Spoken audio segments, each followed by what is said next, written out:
I just had to push that button. Push that button. I had to push that button. Push that button. How are you? I'm all right, man. I'm better today. Let's just celebrate that. How about that? Yeah. I'm good. I'm in St. Louis. I'm in my house. Oh, really? Good. Yeah. It's good weather. Okay. It is warm. The food actually has a flavor. When do you get back? 29th. I go back on the 29th. Shit. Or I leave on the 28th. I get back the 29th. I got here on the 12th. Okay. Well, that's cool that you're back home. But you know, it's great. Be in Berlin. I might be in Berlin on the 25th. I still have to confirm for doing. This month? Of September. Oh, okay. That's better. You're gonna be there. I was thinking September. I'm already in September, dude. Yeah, I'm in next year, so that's okay. Okay. How you doing? I'm good. Yeah. I'm enjoying like real sun, real heat. The plan was to just like have this as kind of like a playback and like discussion. Okay. And then I jumped ahead. Like everything I've been thinking about lately, I'm always like a week, 2 weeks, or like at least 24 hours ahead. And I was like, yeah, the album came out last year, August 20th. And I was like, wait a minute, let me double check. And I was like, oh, okay, it was August 28th actually. So I was ahead, which is a good thing. I'd rather be ahead than late. That's fine. You beat Kevin. I thought Kevin would be here first. Yeah, well, actually, I put a reminder in my calendar because I completely forgot. And then I came back in from a little walk outside. Yeah. It's like, oh, you think it's happening. So I was like, okay, I should just join it, see what's up. No, even better. Yeah. Oh my God, the other day I was watching some fiction piece. I can't remember what it was. Once all these series are blending into each other. Actually. Yeah. Looks like at some point there was this white guy, little white. Was he white? Yeah, I think he was white. Yeah, it was a white guy who wanted to be no, it wasn't a white guy, it was a black guy. It was Big Mama and Son. You know, one of these frivolous things, okay? With that comedian, and then anyway. So the son like wanted to be a rapper. Get that bling. I was like, God, that's so boring. But you know, I need to watch something. At some point, he's like, I don't want to be like those something kind of rappers like from St. Louis. I was like, What? How dare you diss St. Louis? No, ringtone. He said, I don't want to be like those ringtone rappers from St. Louis. Okay, that's fair. That's fair. Why? Because there are a lot of ringtones that come out of St. Louis? It was, I guess, he's just talking about Nelly. I think that was really it. Like Nelly. Oh, right. Yeah. Like Chingy was from St. Louis. Okay. And they all got they got some money up from the Yeah. That stuff was ultra pop. It was just not even beyond pop. It was like ringtone tracks. Oh yeah, there's another kind of pop. What's it called? Hyper pop. Ringtone track. Have you seen this? Yeah. You heard of this hyper pop? Yeah. Yeah. That's the world we live in now. That's the world we live in. Oh, we'll just put meta and hyper on top of everything now. I do meta post. Meta post neo trap. Like, how would you describe your album? Meta post neo trap. Meta post neo hybrid. Yeah, neo hybrid. That's it. But that's the sound. So speaking of which, I'm gonna do this kind of out of order because you're the first person here. Yeah. I'm gonna play one of the songs that you were on. Okay. Which one? Or you could play one of the songs that somebody else. I mean, otherwise I was just gonna do it in order. Yeah. And you would just be and people would be late. No, I told people they could pop in whenever. Okay. You can play whatever you want. Play whatever you want. I'm open to anything. Okay. I'm just gonna start it at the beginning. At the beginning. The first track is The Great Silence. And I'll talk about it afterwards. Okay. You've heard the album maybe before. I don't know. I think so. You've heard it once or twice. Yes, I have. But it's been a while since I listened to the whole thing. Yeah, me too. I don't think I've listened to the whole thing since maybe like last year. That Art Terry put up the song on the show. Yeah. He did. It's great. Mobile phones. But anyway, go ahead and play music. All right, we're gonna start. We will start. Let's see. What am I looking for? So first one, we'll start in order with The Great Silence.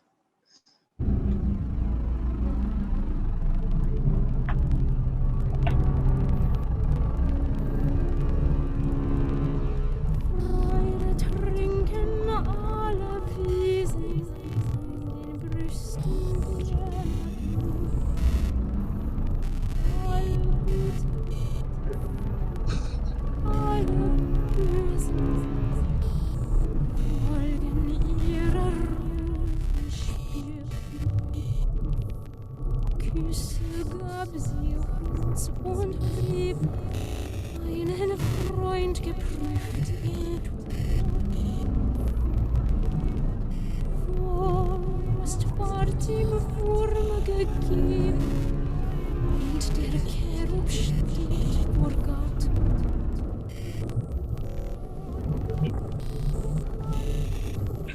Vor der unbekannte thront.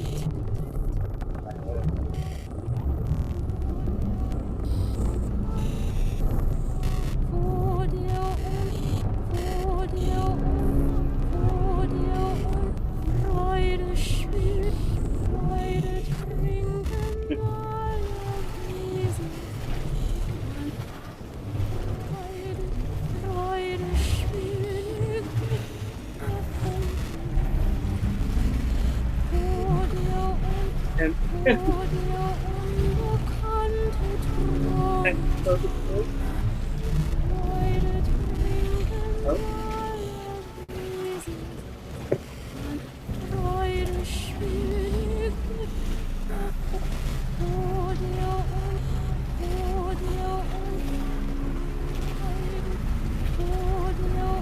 unbekannte Thron. Freude schwült, Freude schwült, Freude schwült, Freude schwült, Freude schwült, der Funken, Tochter aus Elysium. Yeah, and that is the first track. That's how it starts. That's the Great Silence. So what are the I recognize that of course the tune is known. Yeah, it's Ode to Joy. You know, Beethoven. Yeah. Or yeah, Beethoven's Ode to Joy. Yes. It's like the last. I don't know what the lyrics are though, do you? Yeah, because it's the funny thing is it's like one of these. I was really into that piece because of the anime Neon Genesis Evangelion.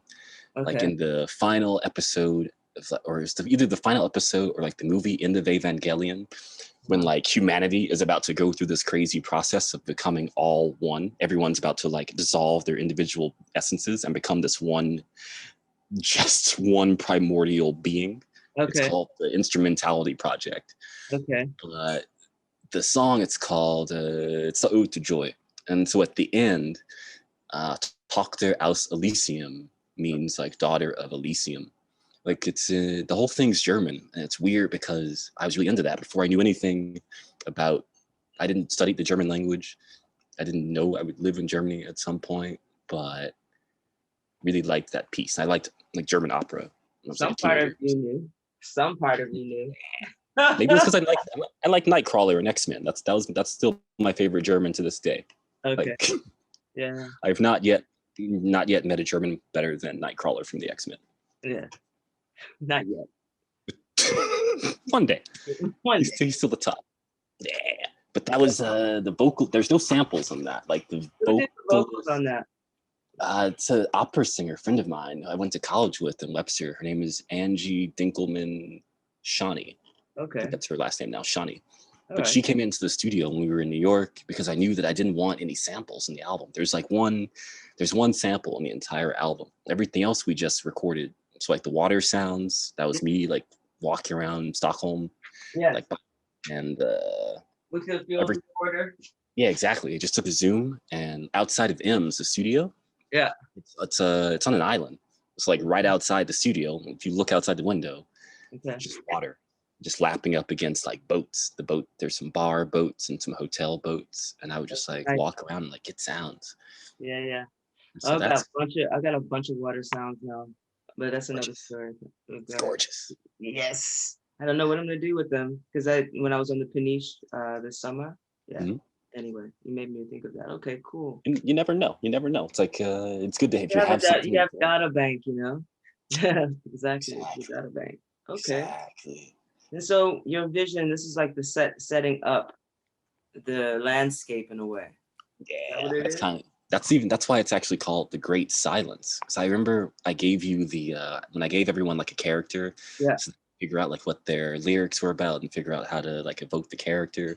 Yeah. The Great Silence was that period where after all the music is made illegal. Yes. And so sonically, this piece is supposed to set up that kind of feeling. Like, okay, this is after all these suicides have happened, after the diva central protocols have taken hold. Yeah. And so this is like the transition into like, okay, this is where we are now. Okay. The story. Okay. Are you at home? Yeah. I'm at home. I'm in St. Louis. I am in my mom's house. Yeah. I thought I heard some dishes in the background. Yeah. She feeding you over there? I'm taking care of her too. Of course. That's the better part. Yeah. But but that's that track. I think there's only modular synths on that. I think we did that on the Bucala and either the Baby Bucala and the Surge. Okay. So that's it. Speak of the devil. There's Darkness right there. There's Kevin. Hey, Kevin. Darkness. Darkness in space. Darkness in space. You hear me, nigga? You hear me, nigga? Talking about space and shit? Talking about space. You hear me? Hey, hi, how you doing? Space is the place. Space is always the place. What's good? You guys haven't met each other probably, right? I don't think so. Not face to face. No, not face to face. Yeah. Just on. It's good to put a face to the name, man. Yeah, word. Finally. Yeah. After all these years. All these years. These long ass years. But I thought you did something together. Like, I thought you mixed something of Jamika's at one point, right? Yeah. He did a mix of one of Jamika and Argonaut's songs. Very good job. It was really cool. Yeah. Appreciate that shit. Mm-hmm. Yeah. Back in the day. Small world. Via the crumpler. The crumpler node. Exactly.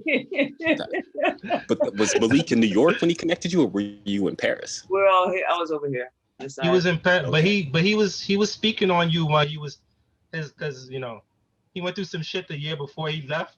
Yeah. So like, but he brought you up quite a few times. All right. Yeah. Yeah. Okay. Yeah. Your name precedes you. Yeah. But that's how I met Jamika too, was because my friend Eric in Berlin was like my favorite bartender at Platoon Kunsthalle. And I would always go there, we play music, and he's like, oh, you like Betty Davis, and you also like this weird electronic stuff? Are you talking about Eric? Yeah. Eric know me? He was like, yeah, you have to meet Jamika. She's from St. Louis just like you. You would love her. You'd be great friends. And then it didn't, like, she was always in the back of my mind. And then somehow, I think Malik mentioned you again, and that kind of like cemented. It's like, yeah, I gotta somehow like get in touch with you. Nah, you're missing a piece. I told you. Did you? Yeah. No, it was me. Remember? I don't know about that. I remember. I'm gonna look through Facebook messages because you told me the same story because I had mentioned her when I was mastering the joint. When I was working on the organized joint. It's like that. But the point is that we all managed to see each other, and I'm glad to see your face, man. Yeah, no matter. Yeah. I've been using that background a lot. It's a good background. That one. You got to get a background, Jamika. Huh? No, I don't have a background on me right now. That's all right. Actually, because I've got such a low RAM speed on my ancient ass Mac laptop that it becomes a bit weird when I do that. Word. I hear you. I'm surprised mine's still on. Kevin, you came at a decent time. We've listened to one song. Listened to the first track. Okay. Listen to the first track. I was in a meeting with this artist real quick. We was just chopping it up. All right. I'm getting my Zoom legs back. Oh, trippy. Yeah, Jamika, keep it like that. Yeah, that's trippy. This is what happens when I put my background on. That's even better. That shit looks dope though. The glasses. Yeah. That's like I got sunglasses on. Yeah. Keep it that way. All right. So let's see. I'm gonna move on along. We go to track 2. Yep. Track 2. I have to look because I haven't listened to the album in a long time myself, and so sometimes I forget what track's what. But I think it's Black Ludwig. Yeah. Featuring that's got Malik Amir, our mutual friend, our homie, and also got RJ Time. The elusive RJ Time. On this one? Nah, it's just Malik. That's Complotting. My bad. Yeah, we'll get there. That's the last one. But this is Malik Amir, RJ Time on the scratches, Malik on the rhymes, Kevin and myself making the noises and the whistles. Track 2, Black Ludwig. Hey.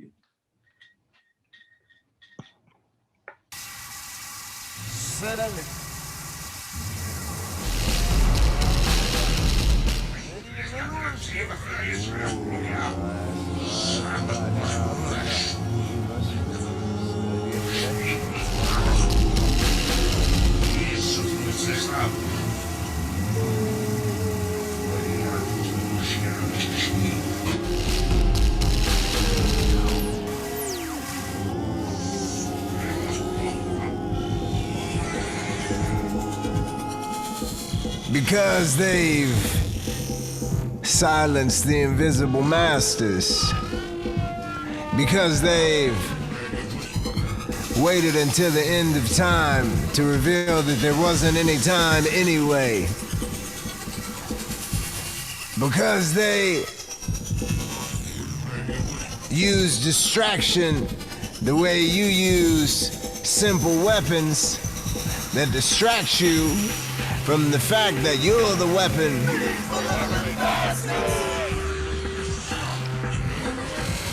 Because they rather you believe me deaf and mute than you compute that you weren't on the frequency to pick up the channel I was always on to begin with. Because they've made you believe you're deaf and that you can only hear what they pump into your ears. They've made you believe everything's supposed to be so difficult. Haven't they?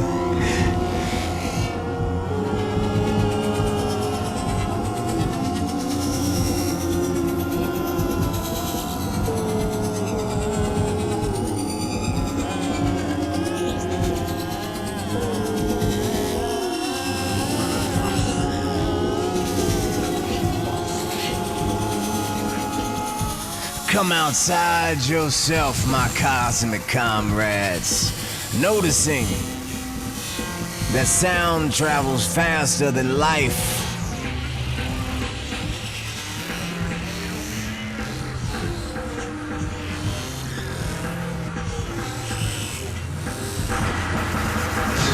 Because life has no passport or baggage claim in the other minds of the other worlds. Hear me later, my cosmic colleagues, drenched in threats from some unrelenting false god scream, as conveyed through screams that are now the essence of your being.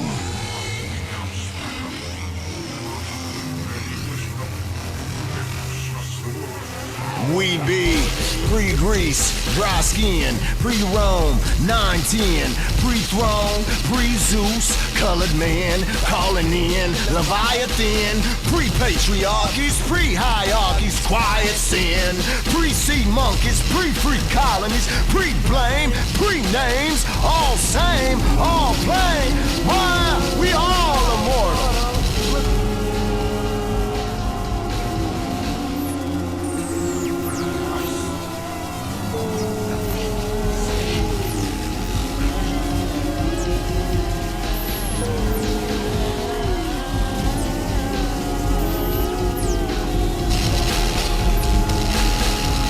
A sound that is bound by no gender, complexion, language, or behavior. Once the beginning found out that the end was endless,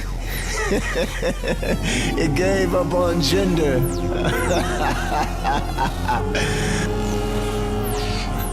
A sound that is bound by no gender, complexion, language, or behavior.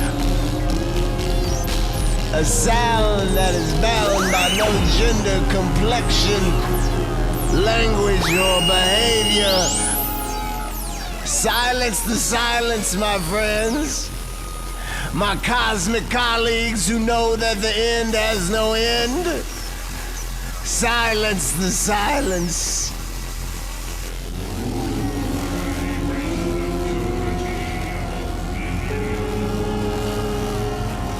they will never know what celebrated art means when they mean not to celebrate art.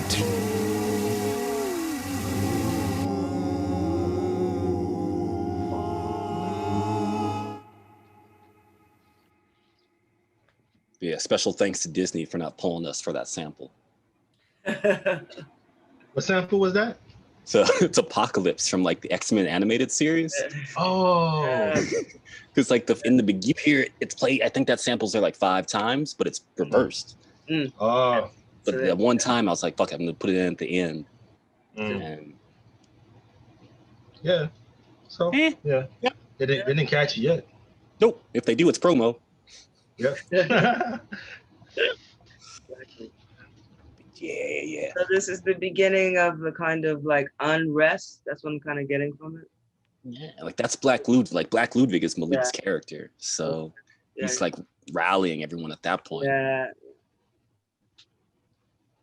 Do you remember? I don't remember. Kev, you know I think that stuff is like Surge, like the modular stuff that's going on there. Oh yeah, that's when we were in Studio 6. Yeah. Yeah. Yeah, a lot of I think a lot. Isn't most of the album from that shit from Studio 6? Yeah, most of the good tracks are like Studio 6. Some stuff from Studio 5. But yeah, 6, 5, and 3. Yeah. All the ones that had like the vibes. Yeah, but I'm thinking like, but the majority of the good shit, right? It's like Studio 6. I feel. Yeah, 6 was down. 6 was upstairs. Upstairs, yeah. Yeah. With the Surge. With the Surge. Exactly. Like Complodin was Studio 6. Yeah. Yeah. Even some of the stuff that ended up on the Naked Sweatshop album was like Studio 6. There's like, Studio 6 had a lot of good vibes. Yeah. I remember those. Like we were there for like 3 days, 2 days. Mm-hmm. Yeah, I remember those days more specifically, like because we recorded HVAD. Yep. You know, and then I just like the sound of that Surge synth, man. That shit. Yeah, it's gorgeous. Yeah, we didn't need to be in like studio whatever 4 or 5. Like that shit was. So where is Studio 6? Oh, it's in Sweden and EMS. Okay. Yeah. Electron Music Studio. Yeah. I think they are like they closed for a while because of COVID, but they are taking international artists again. Like they opened up again. So if you wanted to record something there, just do it. Take advantage. Good resources, good location, good vibe. Good people, good vibes. Just don't go in the winter. Shit. Or do if you don't want to go anywhere else. Up in the north. Yes, it is. In the winter time. You know, I actually went back to that same studio because like the drums that are in there, I was using this like a web-based drum machine called Opozo, where you could just make like these crazy glitch out drum breaks. And the next year when I went back to Stockholm, that's where those drum sounds came from. I was just making a bunch of demos, like messing with this sampler. Yeah, Studio 6. Studio 6 got the vibes. Studio 6 definitely has the vibes. Studio 6. Too bad Malik's not here. He could talk about C'est la vie. C'est la vie. He's in Paris.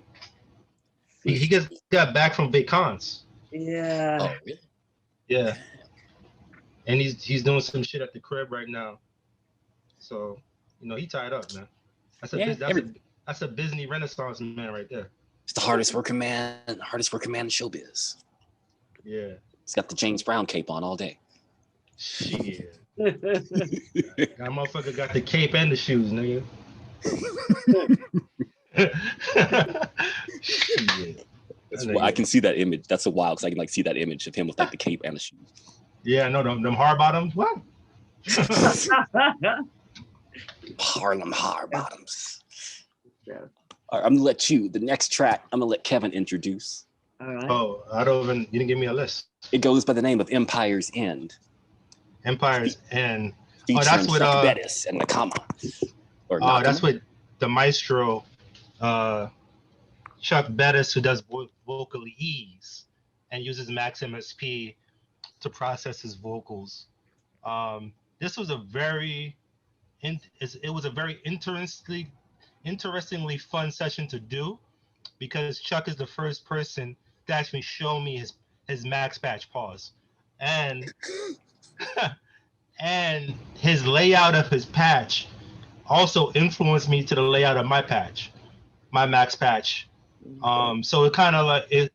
Well, let me just say this: the whole process of this album was like giving the flowers to people who influenced me, particularly whoever I brought in, giving them their flowers, and the new people that I met, give them their flowers now, because we don't know where the fuck they're gonna go after this.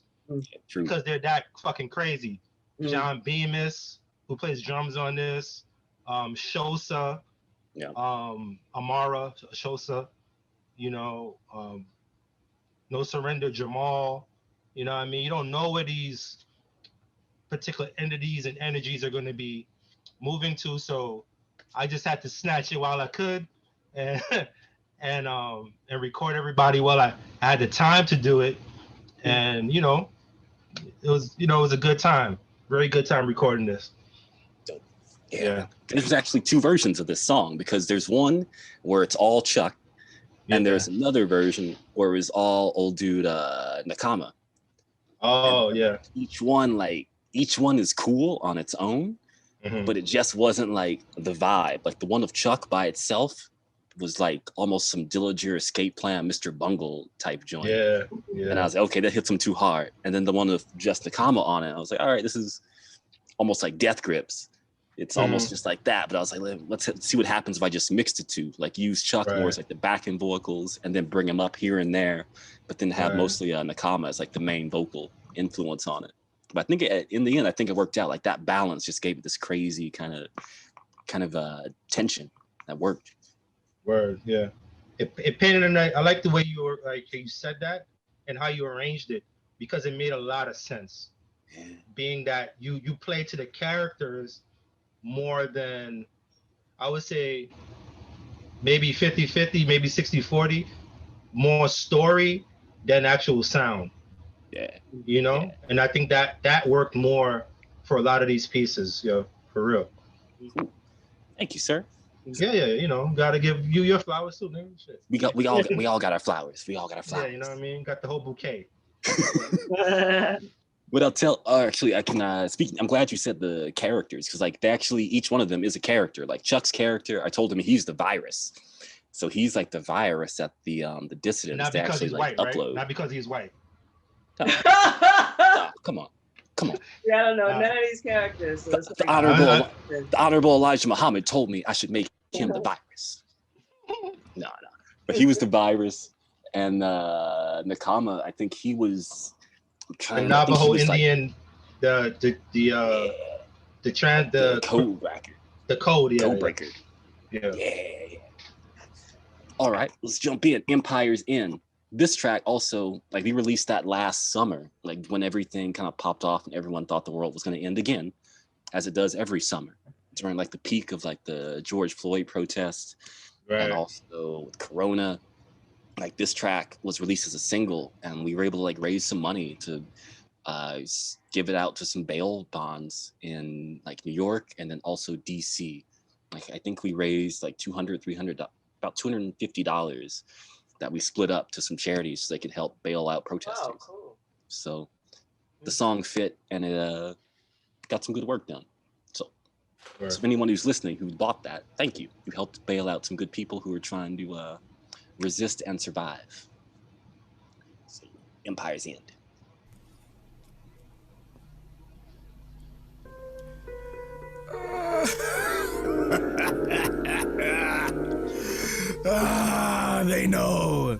They know the code. They know the code, and yet they seem to not fold. Unknowing knowns, known knowns, unknowing sold. Tap my cellular phone, let me know what you know. Code switching at the drop of a dime. Long precedented parabolic polygraphs lie through your teeth. Tone tensing at the fiction spouted. Pen to the teleprompter, deliver the line, give pause. Somber, then alley-oop to the meteorologist. Navajo spoken over the weather report constitutes two types of tutelage, both esoteric and socially aberrant. Undertones of Nat Turner's deposition indoctrinated when we give the look to any would-be mimics pantomiming holy clarity. Hardly a disparity between adapt and adopt, assimilation and invocation. We force both sides of the gambit, follow suits with Brooks Brothers seams and Black Air Forces. Report meritocratic Black Republicans, we claim culture is dependence on taxes. Silent in the variance of whom the war with incidental like headshots on archdukes to get you involved in zero-sum conflicts against your own kin. Po-po scribbling what the raven bequoth, but it's all him. They know! They know! Operators obstinate refusal of the lucrative while Amazon drones on about the newest deals, airdropping the cleanest fits cultivated with cotton, slip and colton, smoke screens to keep you tapped in, indices of an extinction level. Shopping list hit hardwired in cuneiform, copy this prose, stone Rosetta. Untranslated, but the binary knows who shall and shall not pass go when their Mr. Monopoly close. Monocled madman, magnify what could be versus what is already known. Skynet, Skynet, high rise, swing low, no chariot chose to implode in the overtones. It's not over homes of the Sith intellect hive mind. TI-83s decorate the skyline. 80085, how easily we distract. They know!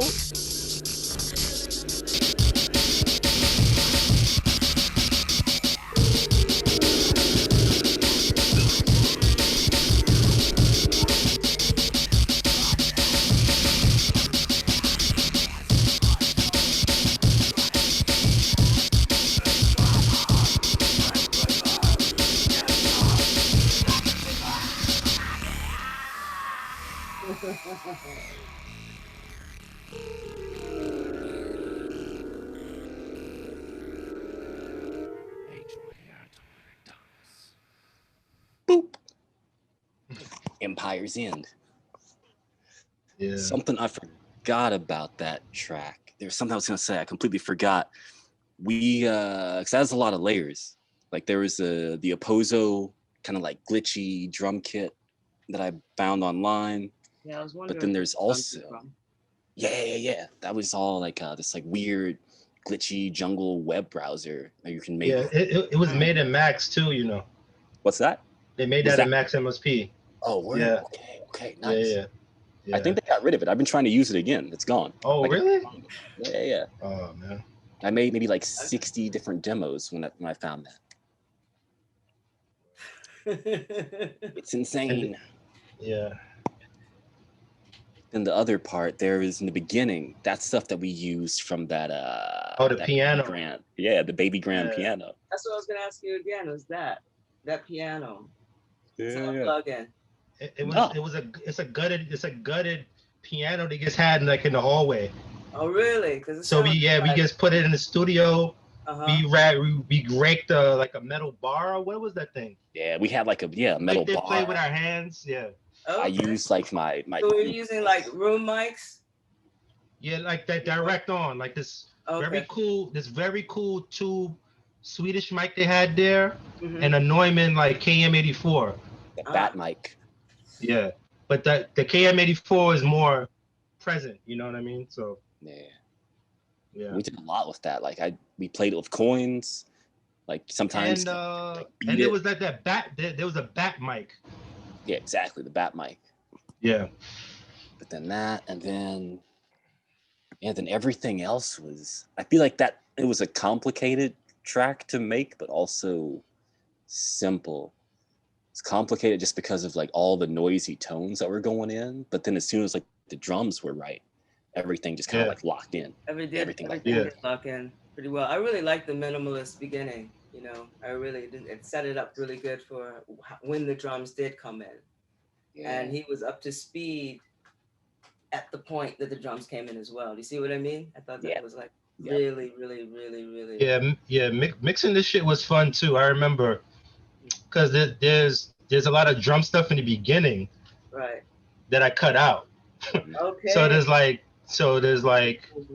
certain like nuances that were there that I had to make a decision on quick because I had to do like a quick turnaround.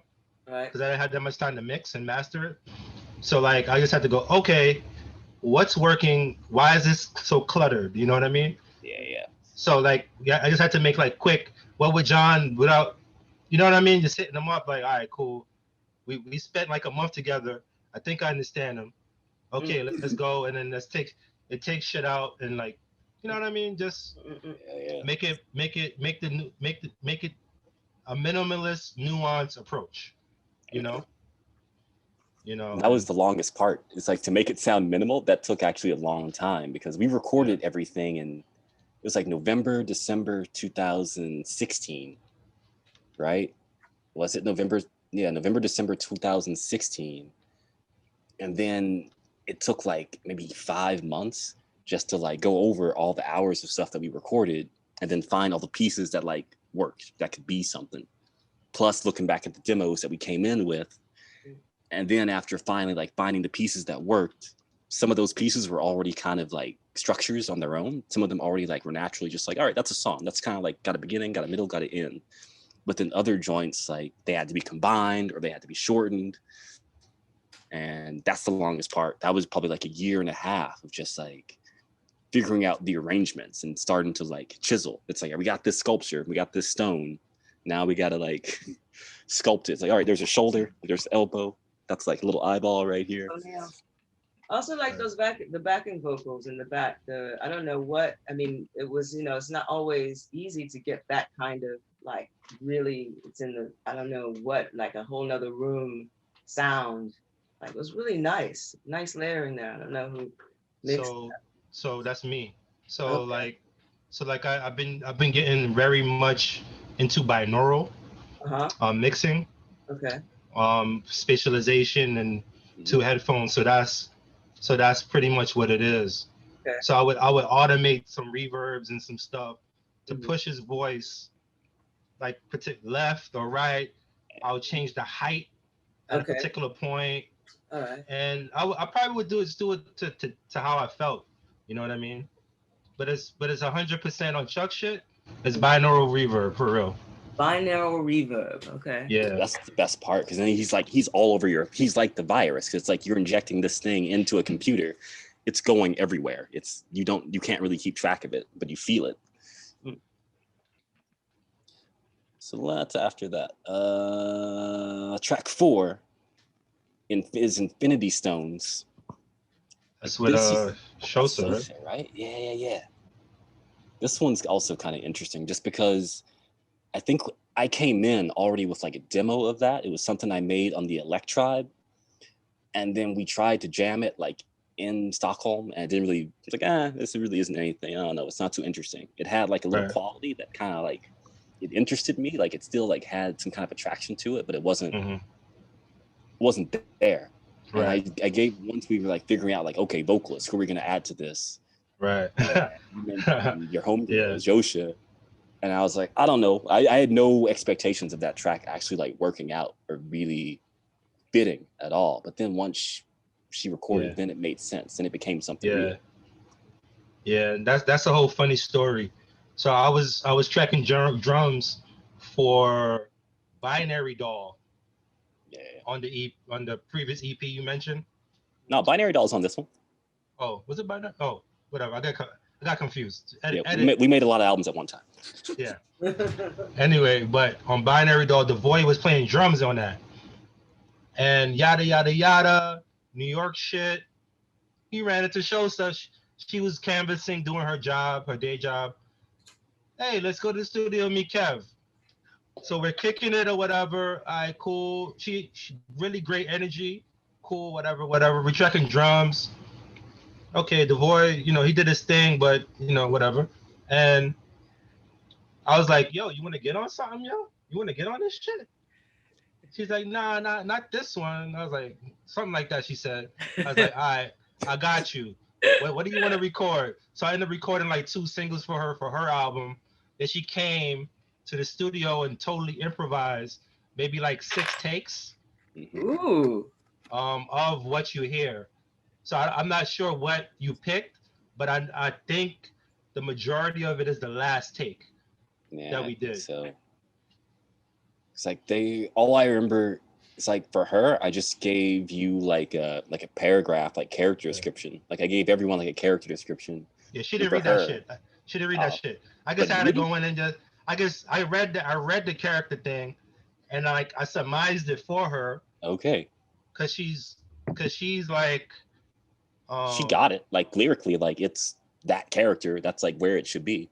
Yeah, because we chopped it up for a while, but I felt like she's a very open and free spirit type. So I feel like if you sit her down with some paper, that'll probably fuck with her. Yeah. Yeah, a boxer. I know. So I was like, let me read this shit again, and let's have a conversation about it. Yeah. And let's see what happens, So that's what happened. So like some people, I would give them the paper, and they'll get confused or whatever. So for the most part, it was just me dialoguing with talent. Like, no, this is actually the story. Okay, your character is clear, but okay, here's the added thing. That's when I would hit you up sometimes to just get a clarification, and then like it's purely the whole recording process. Is dialogue. Ice cream truck in the background. Someone's got the ice cream man. Yeah, this nigga be coming through like 9 o'clock, yo. What time is it over there? It's like 5. Okay. Oh, that's prime ice cream time prime ice cream time in New York. Niggas he's selling weed anyway. He's not selling ice cream. Nobody outside. It's about to rain, nigga. He's trying though, man. This nigga out here hustling. We need ice cream here. We used to run out in the rain. Yeah. I did that once or twice, but for my mom, but like, no, this shit's something else. Anyway. Yeah, but that's even like then, one shit, really. the new Candyman is coming out this year. So. Oh, the homie did the score, yo. Yeah, Robert. Yeah. He's playing in Poland, like for Unsound Festival. He's premiering the piece in October. Mm-hmm. They didn't take reverse bullets. I got whatever. Whatever. Weak Poland. I mean, there's one. I mean, he about to blow up, yo. He about to blow up even more, yo. I thought he already was. I mean, not really. I mean, he kind of got his glow from the Johan Johansson Association, and then from the composer that did Joker and Chernobyl.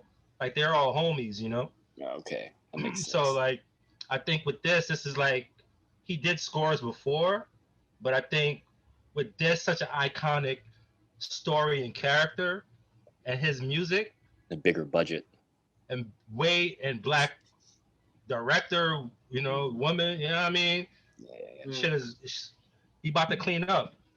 I hope it's good. I hear good things. All the early reviews of the film, all good things. Yeah. I'm gonna play the track. One last thing I was gonna say about the track. I remember even when I got it, once we got it back, I got the lyric. Once you recorded the vocals and I got it back, I still was like really on the fence with it. Like it still wasn't like part of it was the delivery at first, because she is doing, it's more spoken word than it is like a performance per se. Right. But it took me a while. Like once I figured out to chop up her vocals, like at the end of a lot of the lines, there's this kind of like panning where like, please release me. Like I would do things like that just to kind of like make it not so straightforward. Right. And then once that happened, then I was like, okay, now this might be one of my favorite tracks. I think it competes for like one of my top 3 on this album. Right. Still top 2. Top 5. All right, so this is Infinity Stones. And we had to change the title because I didn't want to get sued again by Disney. But it's the Infinity Stones. You suing Disney? What's up with that? I don't know. Well, one day. Want my X-Men money. I want that back. Infinity Stones.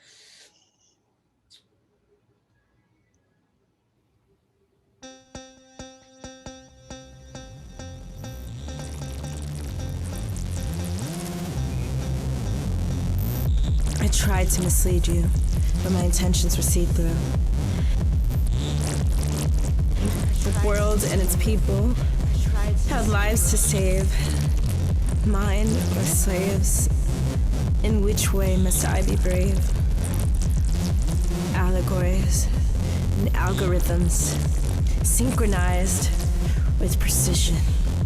Cold stares with no vision to lead anywhere but this collision.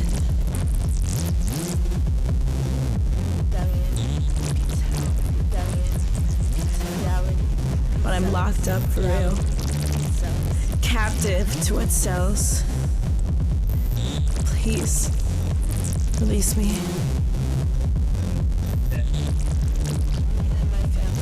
What do you want with us anyway? We'll listen and submit to all that you permit. Just let us go.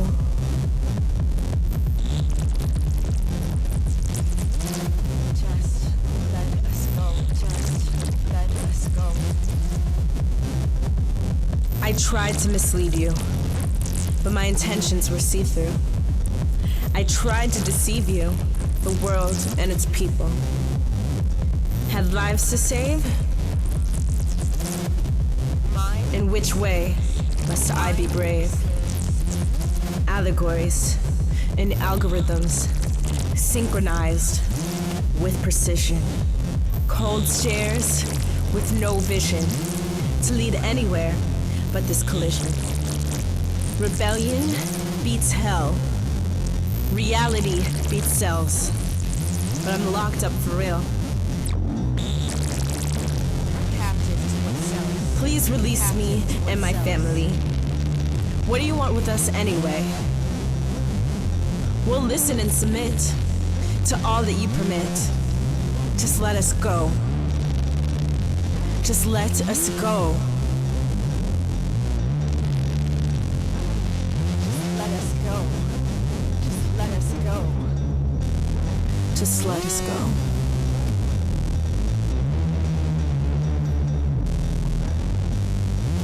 We'll listen and submit to all that you permit. Just let us go. Just let us go.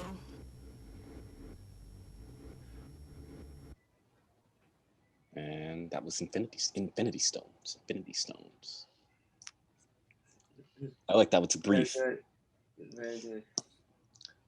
I think it's the one. It's not. I don't know. It's a funny thing to say. It's like the closest thing to like a pop track on the album, but only because of like the length of it, because everything else is super long.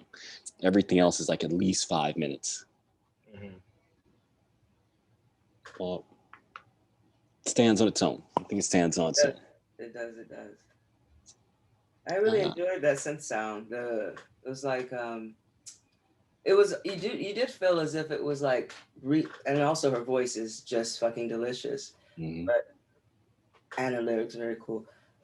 Just felt like it was like suddenly like you have a bunch of bees, not in a bad way, but like you're surrounded and like you get wrapped up into something, It's pretty cool.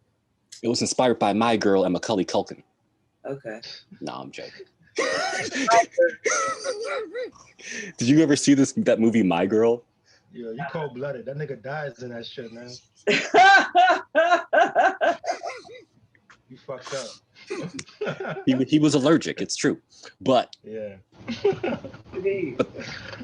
but that is kind of like the vibe, because she's supposed to be like a prisoner. She's supposed to be like the daughter of some of the scientists that helped create like the Diva Central Protocol, and the dissidents are trying to break her out because she's got information on how to like take out the Diva. And so there is this idea of like, swarm, like she is in danger and they're trying to break her out. So the bees. Track 5. That's with Jamal, right? Track 5? Yeah. What's that? Nah, track 5 is Black Mirror. Oh, with your boy. Yeah, this one's got Nicolo Zammer from Binds in Berlin. I think, he's the only guest on that track. Like, I remember the music from this was from Stockholm for sure. Everything was made in Stockholm. Kind of hazy because we recorded a lot.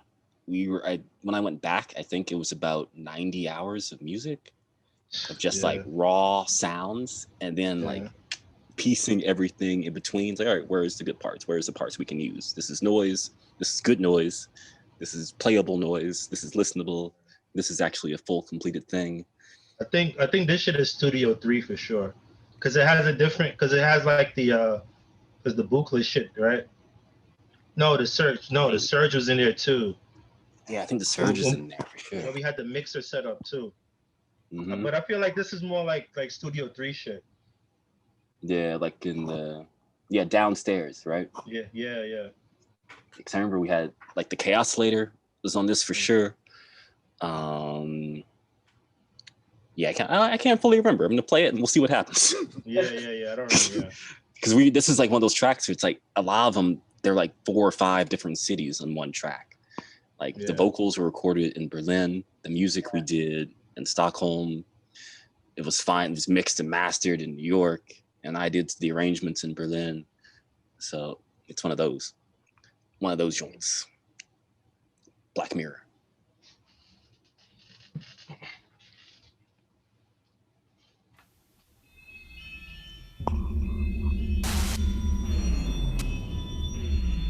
Yeah, this is fun to mix too.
And the serpent,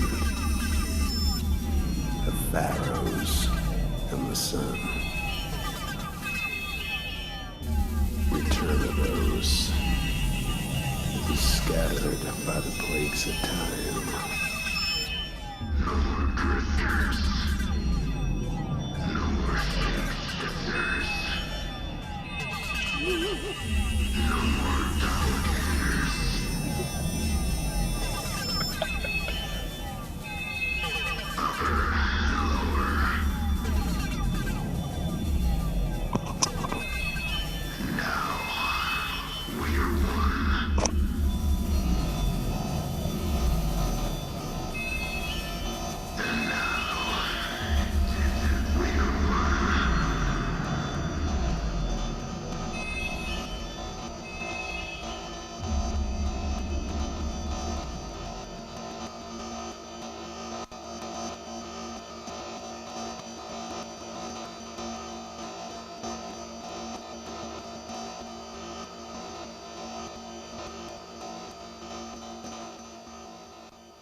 Yeah, that was definitely a Studio 3 track. And why do you say Studio 3 instead of Studio 6? It's the tonality of it. And it was slower and thicker. Yeah.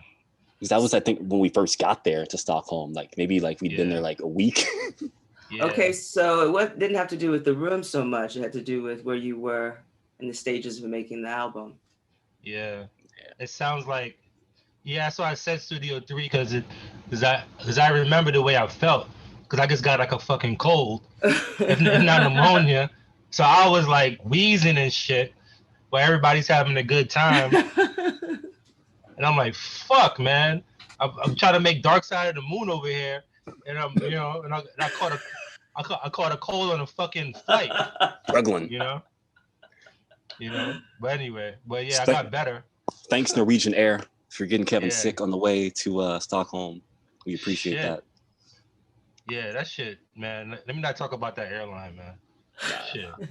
They still exist? They still, I guess, I think so. I hope not. Shit. That shit's inhumane, man. They didn't even give me no water. I was like, God damn. Hopefully they hear this and all of a sudden they give us some free money or free miles or something. Something. Try to torture niggas on a flight. 9-hour flight and nobody gives you water, yo. That's crazy. Like what I gotta yo, give me some water? What the fuck? Like they expect you to buy it or what? No, it's not like Ryanair. Yeah. It's like that's another story. They were just like mad. Ryanair is they were just like mad neglectful. Oh my god. No, but I feel like you have to probably strong talking for some shit. Like I shouldn't have to do that. Like, you know what I mean? It should just be like a compliment. Yeah, they should offer it. It should be offered. Yeah. I think they fell off. They completely fell off because whether you're going like 5 hours or 2 hours, it's dehydrating in an airplane. Yeah, no matter what. So they tried to make up for it. I remember they were starting to put like all these like heroes. They would put like all these iconic figures on their planes to show that they were all progressive. They're like, we got Harriet Tubman on our wing. You should fly with us.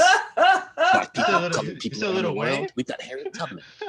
We've got Do you know who Harriet Tubman is? Harriet Tubman, Demon Slayer. I want to read that comic actually. I got 4 copies of it. You got it? There's I've been buying that shit. Yeah, I've been buying them.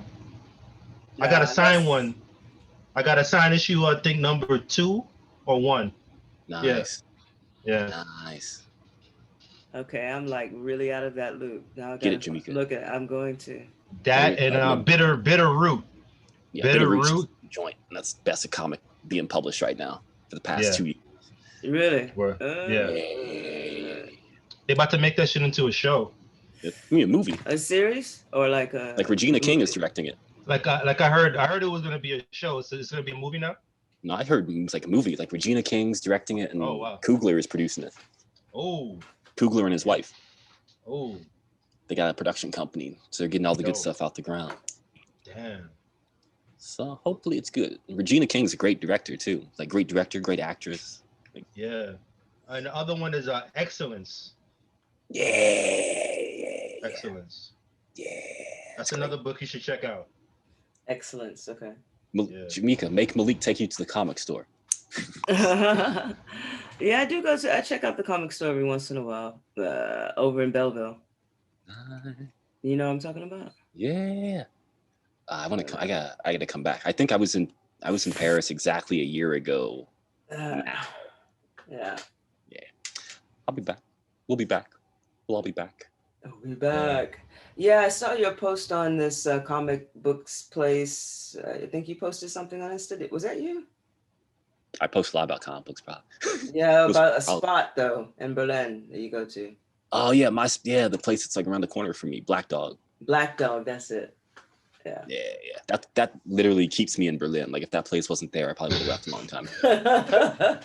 So when I pass through, I'm gonna check it then. Definitely. Definitely. All right. It's around the corner from my place. It's like a 5-minute walk. Okay. Top comics. All right, we're gonna move into like this is kind of like it's like the the key moment in the album. I think it really is. This is my favorite track. This number 6, Binary Doll. This is one of those tracks that has like everybody on it. It's like the whole crew is on it. Yeah. We had Jen Pyron on it, Simps, Laura Brodsky, cello. Me and Kevin obviously like laid the original like electronic layers that we composed in Stockholm. Cassandra De Jesus on backing vocals. Yeah. Kevin's got some backing vocals hidden in there. I've got some backing vocals hidden in there. Yeah, we caught a vibe in that. We caught a vibe in that session. Yeah. And our backing vocals. Yeah, I mean, I was in a trance for sure. I was like, I know nobody's here right now. Like nobody's around me. I was like that. And but we recorded. It's funny. The backing vocals were recorded on the iPods with the microphone. So the microphone from that into an iPad. Yeah. Into the sampler thing. So that was like, but it was really interesting how clear the microphone from those things are. And I didn't have to clean. I don't think we had to clean it up that much. No, it came out like the texture like fit. The texture fit the vibe of the whole track.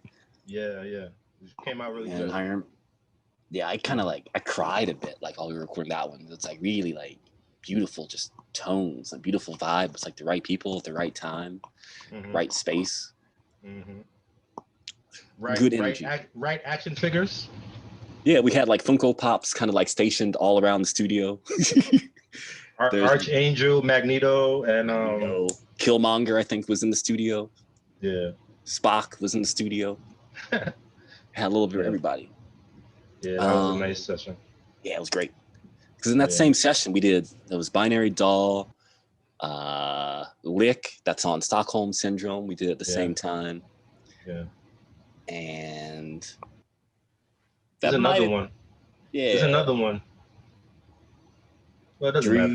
Yeah, I can't remember. It'll come to us. It wasn't Dreamless. Dreamless was with somebody else. That was with Paul. Yeah. Yeah. So, all right. One before we play it, I remember one thing that was actually kind of like it fit and it kind of like felt right in the moment was that there were no lyrics like written for it. Like the stuff that you said and I said, it just came out of us.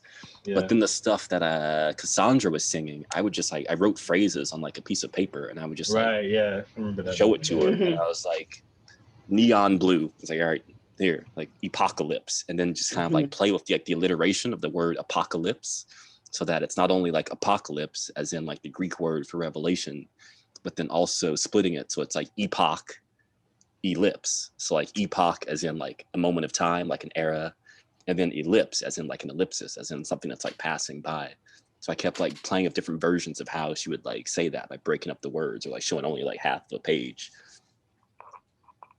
So it's a good, right people, right time, good energies. So also around this time too. That was like in July. What was in July? That was in October. That was in October? It was a hot ass October. It was. I came in for Comic-Con. I was there for Comic-Con and recording. Yeah, that was a summery October. Yeah, it was Indian summer, as they call it. Yeah. Indigenous summer. What's a better phrase than like Indian summer? Inuit. Leave me out of it. I'm good. Yeah.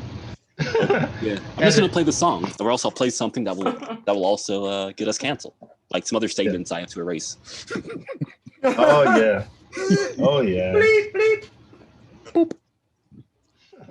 All right. And this is Binary Doll. I'm gonna get some water, actually, really quickly. All right.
cello.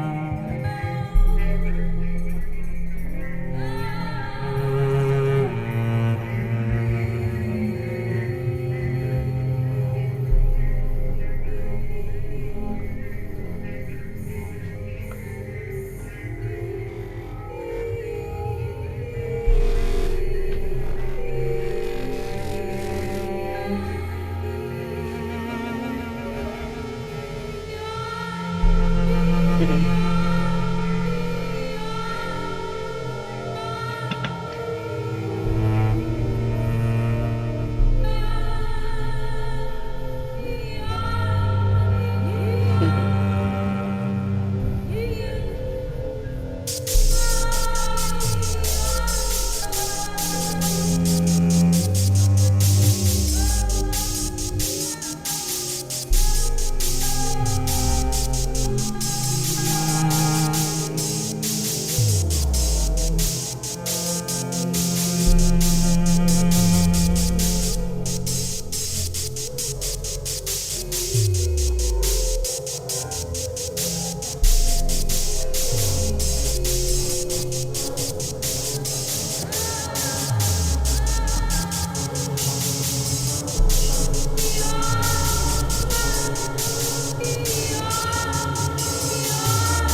That was the Grammy nominated Binary Doll. We lost to Flying Lotus on that one, but it's all right.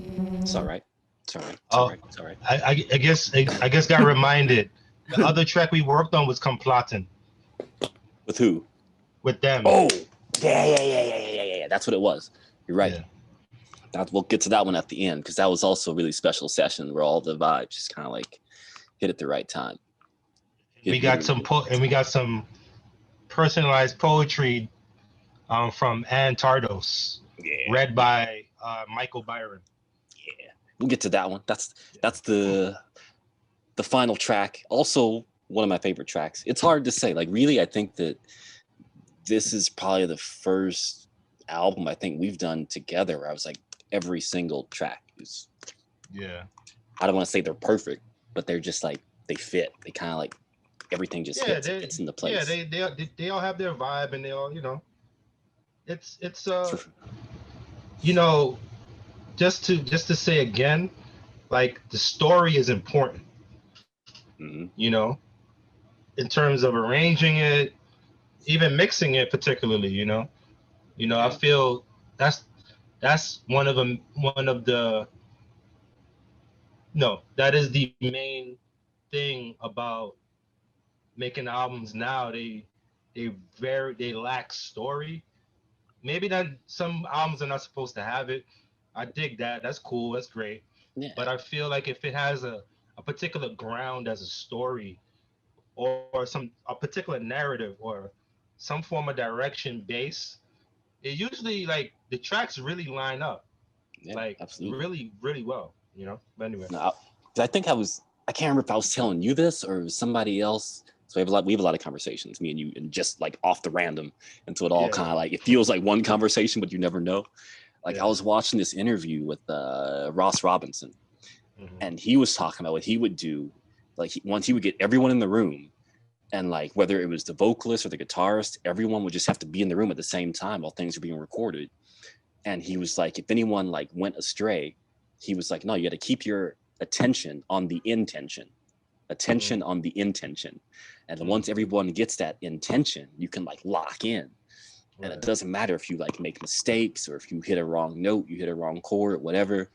As long as the intention is still there, it's still in line, then the whole album comes together. And I think this was the first time where like everyone's attention was on like was focused on that intention, and it just lined up. Like Jamika came in, killed it. Malik came in, RJ, everybody. Even if it was somebody just doing something minor like Kaya, just adding some effects on the things. Like everyone was on that intention, and so it comes through. Right. It really comes through. There's something about Binary Doll I was gonna say. It'll come back to me.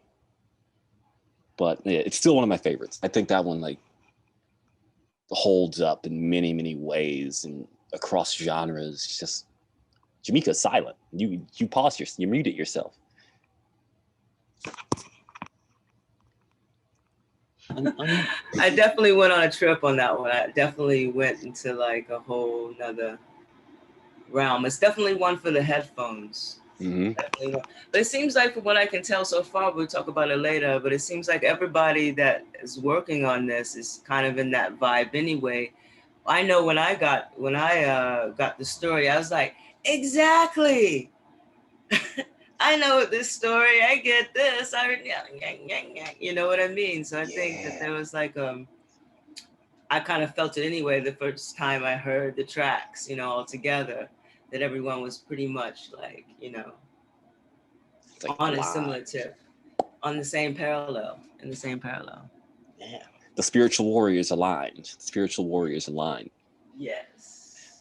And say, okay, so like actually Binary Doll, that's kind of like, if you think about the album as being like two halves, that would be like the first half. Like if we had split this up, that would be the last track of the first of Dreampop 1. Dreampop Part 1. That makes a lot of sense, yeah. Because then after that, it changes. The whole personnel even changes. The vibes change. Right. There's no drums prior to that. Like track 7 is the first track that's going to have drums. Then after that, it's a lot more, I don't want to say it's more organic, Killer, but it's Diva. It goes Diva, It Lives, Pop Killer. Then it gets a little, I don't want to say it gets darker. I think it gets maybe a little bit more punkier. at this point. I think it's going more punk, whereas the other part is more like hardcore, industrial hardcore. dub. Hardcore. Yeah, exactly. Yeah, exactly. Yeah. It's like you're tenderizing people, just getting people ready for the. It's like that little. It's that brain massage. We giving them that brain massage, and then. You gotta sell. I'm gonna use I'll use a horrible analogy. So like tracks 1 through 6 are like OnlyFans, right?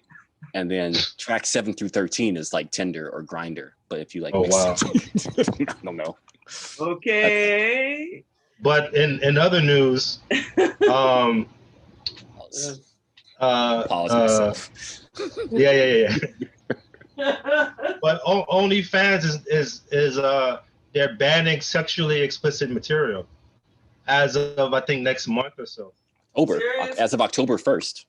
Yeah, it's over. Yeah, I saw this. A lot of my I have a lot of friends, colleagues who are in that field in the realm of sex work, and it's kind of wild.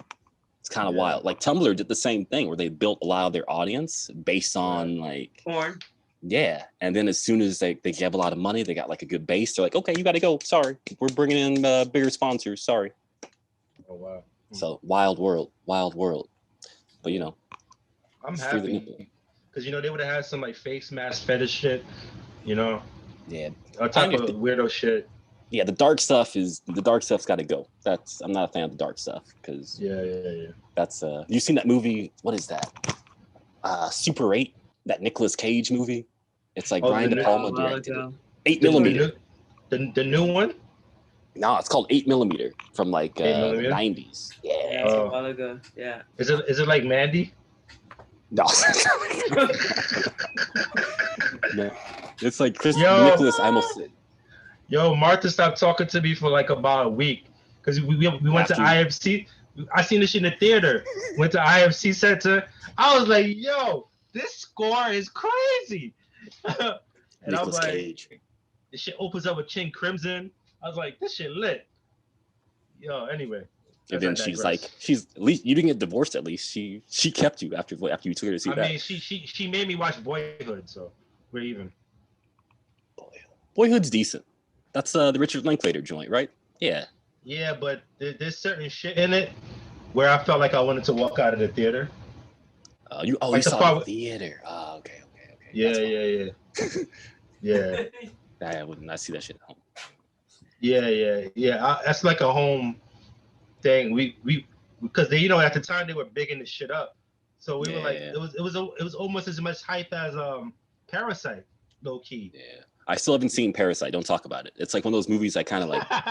People talk about it too much. So I love Korean films, but like the newer Korean films, I feel like are taking attention away from like some of the classics, like Old Boy or like Sympathy for Lady Vengeance, like stuff in like early 2000s before everyone was like riding the Korean film jock. But now everyone's like Bong Joon-ho. I'm like, hey, all right, he's cool. I mean, I can honestly say, if I say anything about that film, I think if you like Old Boy, you'll fuck with that shit. Okay. I'll say that. Say that. I'll get that. Not Spike Lee shit, but I saw that one. That was disrespectful. Yeah. Disrespectful. That's like somebody making a trying to cover Thriller. That's just disrespectful. That's like somebody making mac and cheese with dog piss. You live? Somebody tried to cover Thriller. Nah, I was just making a bad example. Okay, all right, never mind. It's like people selling mac and cheese for $15 in Williamsburg. Oh, I name no names. That's a real good one. Keep that one. Yeah, I name no names. That is gentrifiers. I digress. So we're gonna get into some authentic. It's meant with gruyere, and we have got some spring onions, and we've got an aged Munster. Kale. It's got some manchego, and these lambs were massaged. Wild. It's wild. Sound like you talk about Sweet Chick. Can't show our faces there again. That's okay. The food is bad. Good. Don't go there, everyone. So next track is the first track that features homeboy John Bemis from Murder Pack. This track's called Diva, D-V-A. It's got a friend of mine, Jean Godo, actress Jean Godo, based in New York, on vocals, actually playing the diva, playing the interface, this organic, bioorganic, and that's kind of redundant, cyber organic interface that creates all the music that is perpetuated in the world. And yeah, it's the beginning of the second half, if you think of it that way. If you think about first scene of Empire Strikes Back, this is the first scene of Empire Strikes Back. Diva.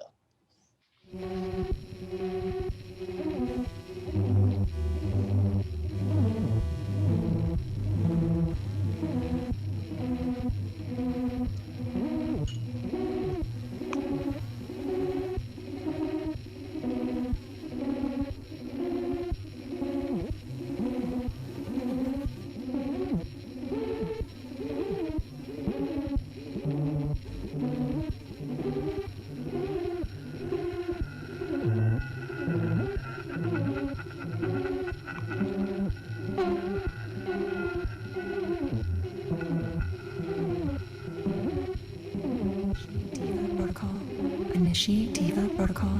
Initiate Diva protocol. Initiate Diva protocol. Initiate Diva protocol. Initiate Diva protocol. Initiate Diva protocol. Initiate Diva protocol. Initiate Diva protocol. Initiate Diva protocol. Initiate Diva protocol. Initiate Diva protocol. Initiate Diva protocol.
Initiate Diva protocol. Initiate Diva protocol. Initiate Diva protocol. Initiate Diva protocol. Initiate Diva protocol.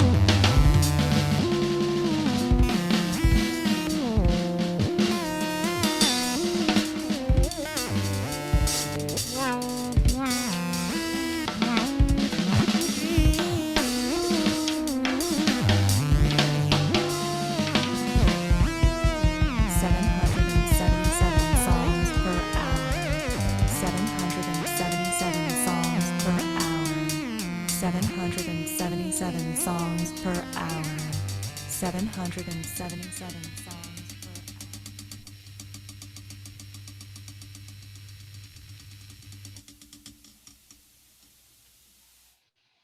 Voila. So that was Diva, DVA. Originally, that song had a working title. Like I brought that in as an early demo because it was just something I recorded on the Volca keys. It was like Volca keys and the mod. And it was called JMJ for Jean-Michel Jarre, because it didn't, like, the beginning is like really noisy and strange. It has a kind of like a Blade Runner vibe, but for some reason, like this melodic part, once all that noise kind of like breaks and dissolves, and at the end it's like this really just kind of like smooth melody. It reminded me of Jean-Michel Jarre because I saw him play it in Sonar in Barcelona. But kind of an interesting track. So it's actually more simple than it really seems. Like there's only like 4 layers, I think, of sound. It's like the Volca, drums, Kevin jumped on also as well, and Gene, the vocals, but like pretty simple. I think Kaya is maybe on this as well, some effects, but I think it's actually you. I think it's probably me. Yeah, probably me. Because when we brought it wasn't that freeze pedal you were using. It was something else. It was some... Oh, it was the synth, the percussive synth? Yeah. Oh, let me do a show and tell. Let me get it. Got the gear. Pull the gear out. Yay! Jamika. Yay! Next track is Jamika. That's when I go black. Back to black. Yep. The Bard approves. The Bard approves. Bard approves? Okay. That's good. Yeah, so it's the Jupiter 3 analog percussion synth. So it has like it has a Paizo pickup inside, and I had like a little mallet and I would hit it. You can change the oscillation. And I think I ran it through my max patch. Yeah, you did. Yeah, so whichever max patch I made that day or whatever, I don't remember. Or my main patch, I don't. But I'll just fuck with the pitch, the vibrato, and I'll just play it. So you did this during the mixing, not during the live. I think during the mix, yeah. Yeah, okay. I thought it was when we brought it. It was when I came back. Like when I came back in October to New York, because we were doing those extra sessions. You did that in the studio. Yeah, that's like a haze because I was working at the college doing tech. Remember? Yeah. So I would get up like I was doing crazy days. So, and then come into the studio and recording y'all and doing all this stuff. Because that was yeah. It is there. I don't know. Honestly, like the past kind of like 5 years are really kind of a haze in general. It's like once we went to Stockholm to record the main bits, everything after that up to this point kind of like blurs together. Yeah. It's kind of still. Yeah, like the year went by like hella fast. The 2 years went by really faster. Like the year after that.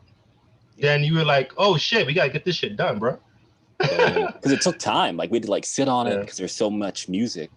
I think the first month after we left Stockholm, I made a spreadsheet of all the demos. It's like, okay, these are all the things we did. And I'd go through and like make a star and the things that were worth playing with again.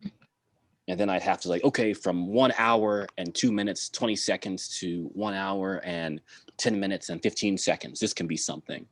And just this process of like chopping until I could like, okay, Kevin, this is something we can actually work on. This is something we can develop. Right. That was the longest part. Just like sifting through the archives, sifting through the artifacts. But we found the right stuff. How many hours of sound did you guys record altogether? Like 90, right? Yeah, like 90. Because like Kevin brought in some demos, I brought in some demos already. So we kind of started off already with like 16 pieces of music just to kind of like jumpstart ideas, so that if we weren't already like vibing on something, it was like, oh, let's play this and see if it like kicks an idea off. Yeah. And right before that, before we left to Stockholm, I was on this like working binge, doing like sound for like a VR piece, for Alfredo Salazar Caro. So I had stockpile of like sounds I didn't even use for that project. So, and I was doing like little bits and prep for this. So I would like that stuff with Stefan, like the poet, like the reading from his book in that piece, which we didn't use, but like I gave that, or I did it's like an offering. I offered that to the album, and all of those like things I didn't use for like these like 10 pieces or whatever I was working on, plus the sound design from this VR film museum thing. It all went to for the greater good, I guess, you know. Yeah, it's all that exercise, kind of like those warm-ups right before you get into the main fight. Word. One question though, the 777, 777. Is there like particular? Aleister Crowley, right? Because that's all, you know, the number, the divine number. The divine number, right on. Number of God, 777. 777. All right. 3. Exactly what I'm gonna say, because that goes down to 3, the Holy Trinity. Yeah, exactly. The number 21. Of creativity. 21 to 3. I'm gonna send you this because I'm making notes. You can't see it because it's in space. That looks gorgeous. But I am going to send you these notes so you can see. Like, nice. All that shit. Guess what, Jamika? Guess what? So, then I'm gonna have to go to black. Yes. The next track is you. It's called "It Lives." Oh yeah. Tell us about it. And we listen to it first, and I tell you about it. Okay. Well played. Well played. I'm gonna pop out for a second. Hold on. All right, easy. All right, so next track is "It Lives." This is track number 8 on the album, featuring the one and only Jamika Ajalon, straight out of Paris, born and bred in Saint Louis. Saint Louis. My St. Louis sister from another mister who I only met after we made this album. So we're gonna drop it. It Lives. Funny story. Funny story to cop, just to like give it like a little preamble. Originally, this song was called "Putin Lives," like Vladimir Putin. Yeah. But I do remember that actually. I had that title in my thing, and my until the last second. Yeah. it was that until I had to publish the album. Right. It was like because I was like, it's not about him. Exactly. But I don't want it to be connected, and I also don't want to be an accidental target for like the Russian Secret Service, because they trip. They trip harder than the CIA. They trip harder than the CIA. The CIA probably has like a personality. Yeah. But KGB. They do trip. So this is called "It Lives" now. It Lives. One of my favorites.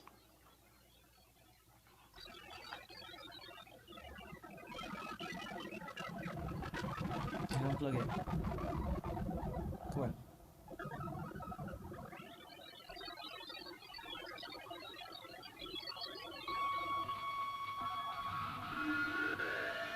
There's not much time.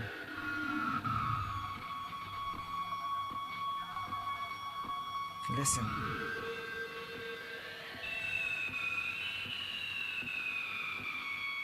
Listen. Listen.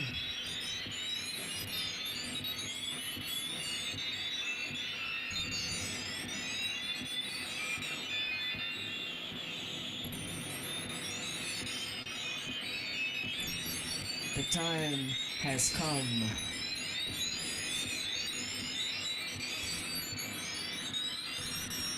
The time has come.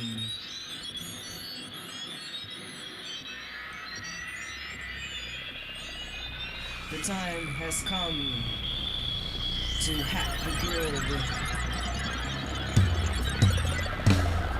We are the virus, the bug, and the code. Each one song becoming. Listen.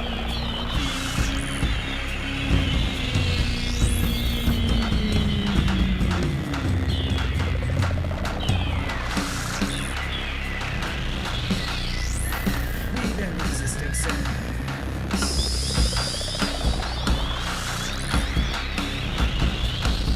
We've been resisting sin.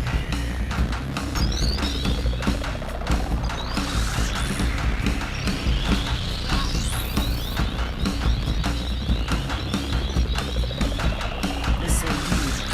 Step out of time into rhythm. Hear the pulse that runs in all of us. Hear the pulse that runs through all of us. The pulse that runs through all of us. We've been resisting sense well before your time, and a time before that. Since before the first woman made the first drum, that beat was resistance taking on sound.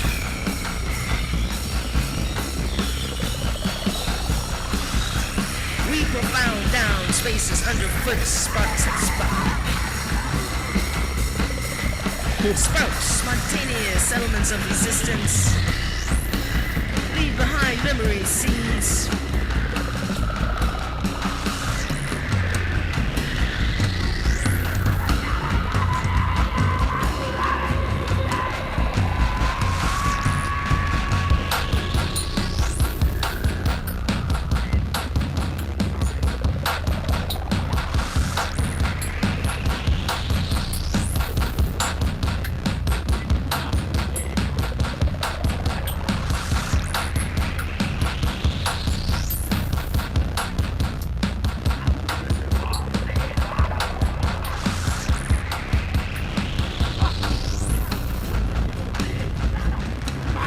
This backlash got slapped. We'll go all the way in, watch where we've been, then where we're at.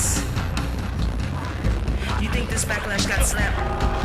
We'll go all the way in, watch where we've been, then where we're at. Go even further past smoke, grenade, amnesia, to the story ciphered through blood and gene. The time has come to break the grid. The time has come to hack the grid. Listen.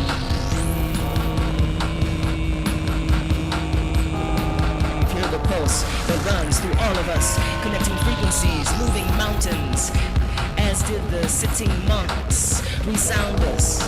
Listen deep. Music is a weapon.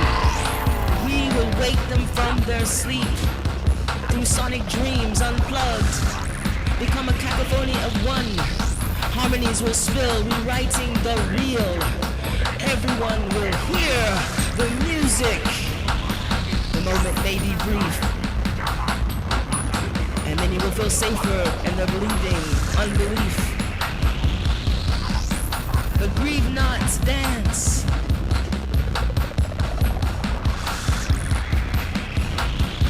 That trance dance, trance dance. Rejoice the sound, the sound, the sound, the sound, the sound, the sound doesn't resonate. The sound doesn't disappear but resonates.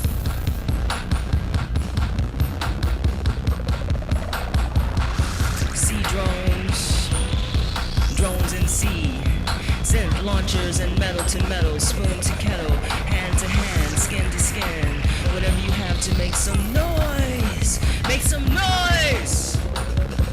And let music in. You are a song becoming. We are a song becoming. We are a song continuing. We've been resisting since. We've been resisting since.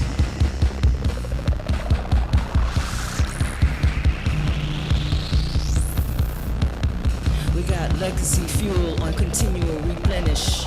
We funk music, we folk music, we jazz music, we rock music, we punk out noise, we blues, we the sound in each and every fusion, a new fuse, igniting